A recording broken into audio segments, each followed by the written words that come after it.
उस दिन आकाश सच में गिरा था। एक माँ की चाय की टपरी, एक बेटा और एक वो आग जो सब कुछ लील गई। अहमदाबाद का वो सरकारी अस्पताल हमेशा से ही भीड़ भाड़ वाला रहता है। भीड़ के बीच एक कोना, जहां से हर रोज चाय की महक आती थी, वहीं बैठी रहती थी शारदा, एक अकेली माँ। सुबह 6 बजे से लेकर रात 9 बजे तक वो अपनी छोटी सी टपरी पर चाय, बिस्किट और पोहे बेचती थी। उसका बेटा था आकाश, उम्र सिर्फ 14 साल, मगर समझदारी जैसे 25 की। शारदा की पूरी दुनिया। स्कूल से लौटते ही आकाश माँ की मदद करता, टपरी के पीछे छोटा सा स्टोव संभालता, ग्राहकों को पैसे लौटाता और जब जरूरत होती तो हॉस्पिटल में भर्ती मरीजों को टिफिन पहुंचा देता।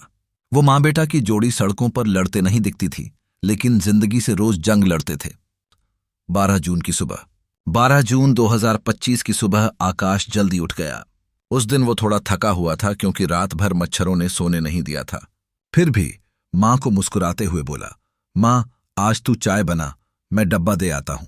शारदा ने मुस्कुराते हुए उसे 2 डब्बे पकड़ाए, एक आईसीयू वार्ड में राजू भैया के लिए और दूसरा रजिया बाई के लिए। आकाश दौड़ता हुआ गया, डब्बा देकर लौटा और बोला, माँ मैं जरा वहां पेड़ के नीचे लेटता हूं, 2 मिनट आराम करूं।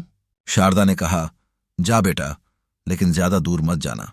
वो पेड़ के नीचे जाकर लेट गया, आंखें बंद की और नींद कब लग गई उसे पता ही नहीं चला। सुबह के लगभग 9:13 बजे अचानक एक जोरदार धमाका हुआ। एक एयर इंडिया की फ्लाइट जो अहमदाबाद एयरपोर्ट से उड़ान भर चुकी थी, उसमें कुछ तकनीकी खराबी आ गई थी। प्लेन बेकाबू होकर शहर के बीचों बीच एक बिल्डिंग पर गिरा। हॉस्पिटल के पीछे का हिस्सा जहां आईसीयू था, वहां आग लग गई।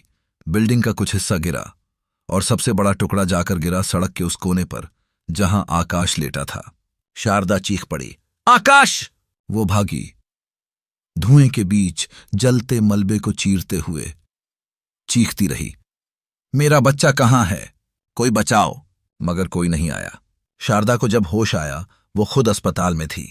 आधा शरीर जल चुका था और पास की बेड पर पुलिस वालों से घिरे एक बैग में आकाश का जल चुका शरीर था। कोई पहचानने लायक नहीं, सिर्फ गले में एक टूटी हुई रुद्राक्ष की माला से पहचान हुई। शारदा ने देखा, उसकी दुनिया जल चुकी थी। उसकी आंखें पथरा गईं।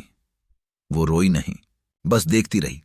एकटक सिर्फ 33 सेकंड लगे और एक मां का बेटा चला गया। वो कोई वीआईपी नहीं था, किसी एयरक्राफ्ट में नहीं था, किसी हॉस्टल में भी नहीं। वो सड़क पर लेटा था क्योंकि वो थक गया था। उसे नहीं पता था कि आकाश में उड़ता एक प्लेन आकाश को ही निगल जाएगा। जब न्यूज चैनल्स पहुंचे तो उनका कैमरा वीआईपी हॉस्टल पर था। मुख्यमंत्री पहुंचे घटनास्थल पर। नेताओं ने घायलों से मुलाकात की। भगवद गीता पाठ हुआ। हर चैनल ने बताया कि नेताओं ने कैसे श्रद्धांजलि दी, किसने किसको गले लगाया, किसका बॉडी लैंग्वेज कैसा था। लेकिन आकाश, उसका जिक्र तक नहीं। ना ही उसकी मां का इंटरव्यू लिया गया, ना ही किसी अखबार में उसकी तस्वीर छपी। लोग फेसबुक पर लिख रहे थे, सरकार ने 1 करोड़ मुआवजा घोषित किया, टाटा ट्रस्ट भी सहायता देगा। हर कोई कमेंट कर रहा था, मगर क्या किसी ने पूछा उस 14 साल के आकाश के लिए क्या मिलेगा? क्या वो सरकारी सूची में है? नहीं, क्योंकि वो प्लेन में नहीं था। वो तो बस सो रहा था। आज भी शारदा की टपरी वहीं है, हॉस्पिटल के बाहर, मगर अब वहां चाय कम, सन्नाटा ज्यादा है। हर बार जब कोई मां अपने बेटे को टपरी पर साथ लाती है, शारदा की आंखें डबडबा जाती हैं। वो अब भी चाय देती है मगर हंसती नहीं। आकाश का नाम कोई नहीं लेता, लेकिन वो हर चाय के कप में उसकी गर्माहट महसूस करती है। एक आरटीआई दायर हुई, क्या सड़क किनारे मरे बच्चों को भी मुआवजा मिलता है?